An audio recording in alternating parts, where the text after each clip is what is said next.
Oke, Assalamualaikum warahmatullahi wabarakatuh. Selamat malam, selamat pagi, selamat sore adik-adik semuanya ya. Semoga kalian selalu dilimpahkan dalam kesehatan, juga dalam semangat. Oke, nah pada sesi ini Bu Amel akan membahas cepat mengenai soal tryout pertama dari kimia analisis untuk soal UKOM gitu ya. Nah, tipsnya selalu sama ya adik-adik ya. Dimana pertama kali adalah saat menemukan soal panjang, baca dulu judulnya, pertanyaannya, gitu ya. Kemudian lihat kunci jawabannya. Nah, ini akan mempercepat kalian untuk menemukan jawaban. Oke, langsung saja di sini. Ya, metode apa yang akan digunakan yang digunakan dalam prosedur di atas? Oke, ini kata kuncinya. Berarti clue-nya yang paling mungkin yang kita cari adalah apa? Paling gampang adalah cek dengan indikatornya, atau yang paling baku adalah menggunakan larutan bakunya. Ini kata kuncinya. Titrasi dengan natrium hidroksida. Oke, senyawa apa ini natrium hidroksida?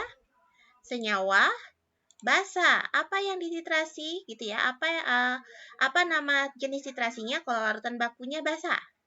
Ya, jawabnya adalah alkalimetri. Ya, gampang ya. Jadi caranya seperti itu. Kita kerja cepat gitu ya. Oke, next. Oke, ditanya adalah batas penimbangan asam salisilat.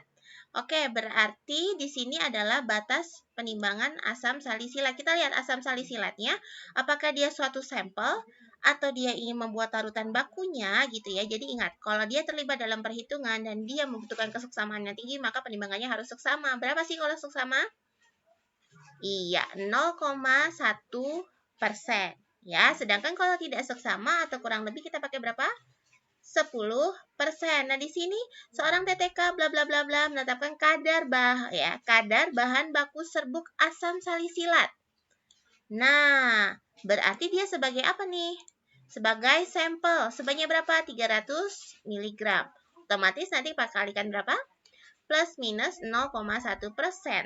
Gitu ya. Lalu ketemu jawabannya berapa? Nah, di sini Bu Amel mau mengingatkan kembali. Oke ya. Bagaimana cara menghitungnya?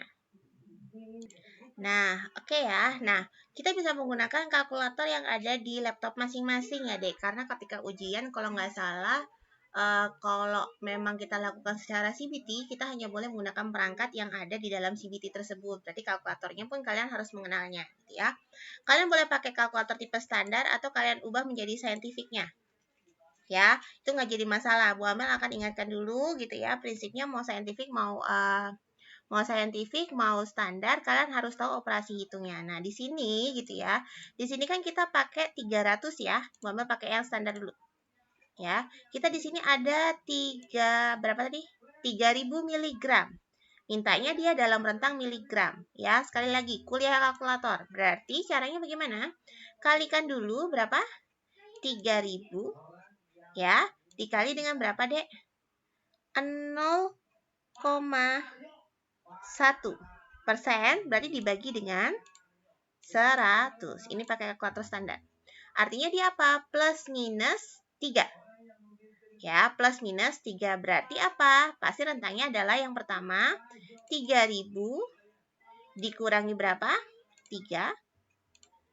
Ini rentang terkecilnya, gitu ya. Sampai dengan berapa? 3000 ditambah dengan 3. Ya, berarti berapa jawabannya? Ya, jawabannya adalah 2997 sampai dengan 3003. Ya, gampang ya. Itu kalau pakai tipe yang standar. Oke, sekarang kalau kita pengen pakai yang cepat, misalnya kita pakainya scientific, angkanya mungkin lebih panjang. Ya, kalian sama caranya adalah caranya 3000 minus berapa?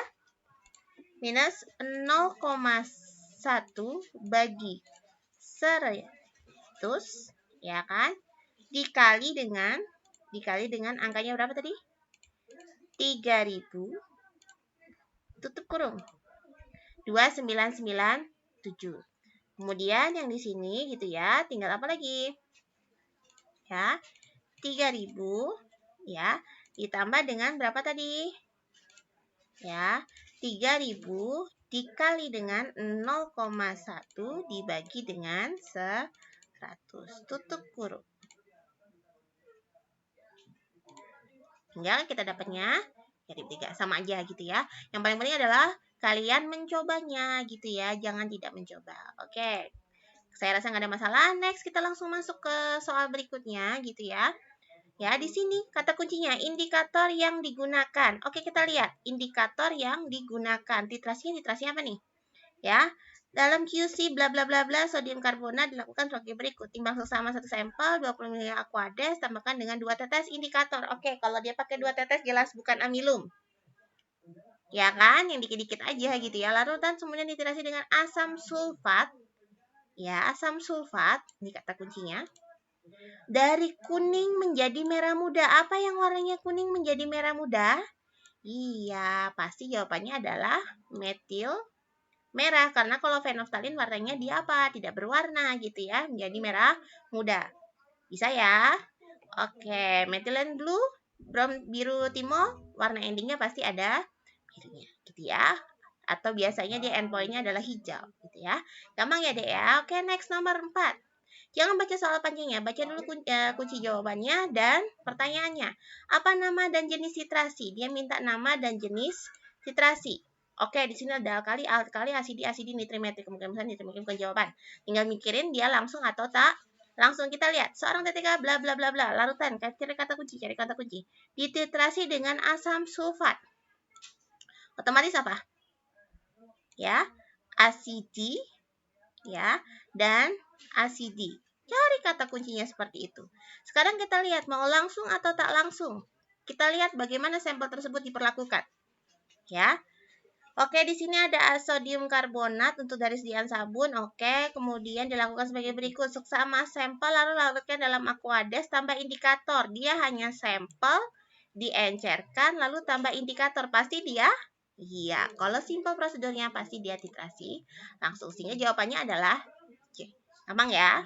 Nomor 5 next. Apa nama analisis yang digunakan dalam uji tersebut? Oke, analisisnya. Oke, ya. Hati-hati di sini kata kuncinya. Langsung dilihat apa? Yang dilihat adalah larutan bakunya. Mau meyakinkan apa? Gitu ya. Lihat di sini. Menggunakan larutan baku iodium. Titrasi yang menggunakan langsung larutan iodium adalah iodimetri. Ya, kalau iodo dan bromometri sama-sama menggunakan natrium tiosulfat. Bedanya apa gitu ya? Kalau di sini sampelnya itu hanya ditambahkan Ki. Tapi kalau di bromometri sampelnya tidak hanya ditambahkan Ki, tapi juga ditambahkan KBr dan KBRO3. Sedangkan kalau bromotometri, sampelnya apa?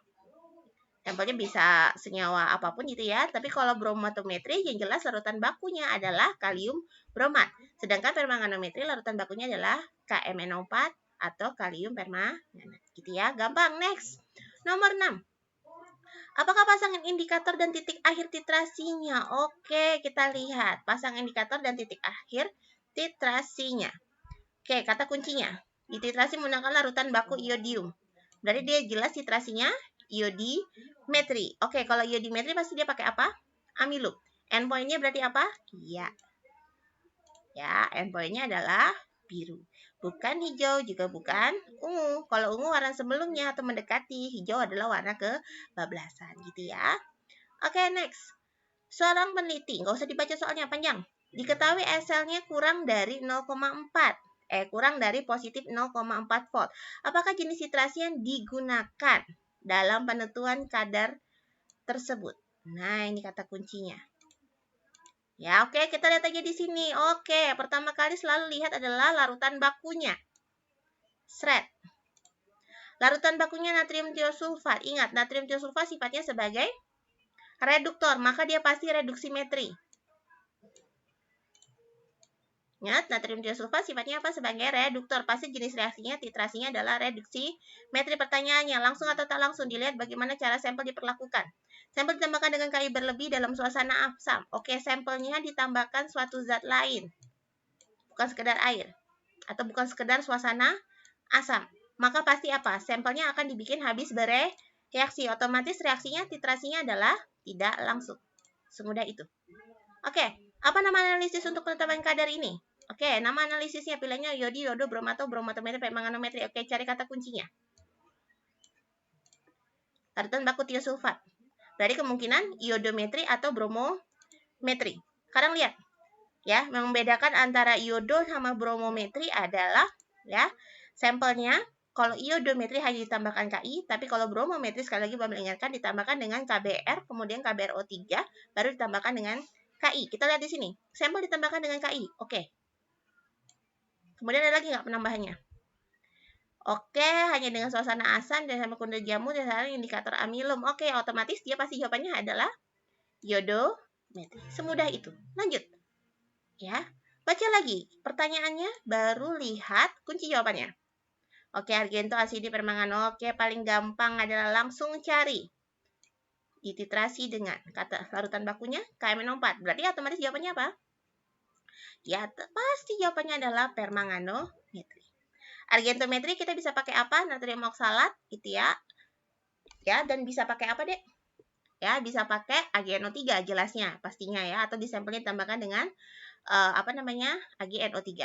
Asidimetri pakai apa? Asam. Alkalimetri pakai apa? Basa. Serimetri pakai apa? Ya, pakai cesium. Gampang. Nomor 10. Next. Indikator yang digunakan dalam titrasi ini. Langsung lihat. Dia titratnya apa? Oh, KMNO4. Berarti dia permanganometri. KMNO4 merupakan suatu oksidat terkuat yang memiliki banyak bentuk dalam bentuk spesif. Artinya dia butuh indikator atau tidak? Ya, dia tidak butuh indikator, maka dia disebut sebagai autoindikator. Oke, pembahasan TO cukup sampai di sini. Mudah kan ya? Prinsipnya adalah kalian untuk membaca soalnya gitu ya, selalu baca soalnya dulu ya. Lalu lihat pilihan jawabannya, kemudian langsung cari kata kuncinya. Di sini paling gampang adalah melihat kata kunci yang pertama kali adalah melihat dari si larutan bakunya. Oke, sekian dari Bu Amel dan tim. Kalau ada pertanyaan boleh langsung ditanyakan di grup masing-masing. Oke, sampai jumpa di pembahasan selanjutnya. Wassalamualaikum warahmatullahi wabarakatuh. Semoga sukses.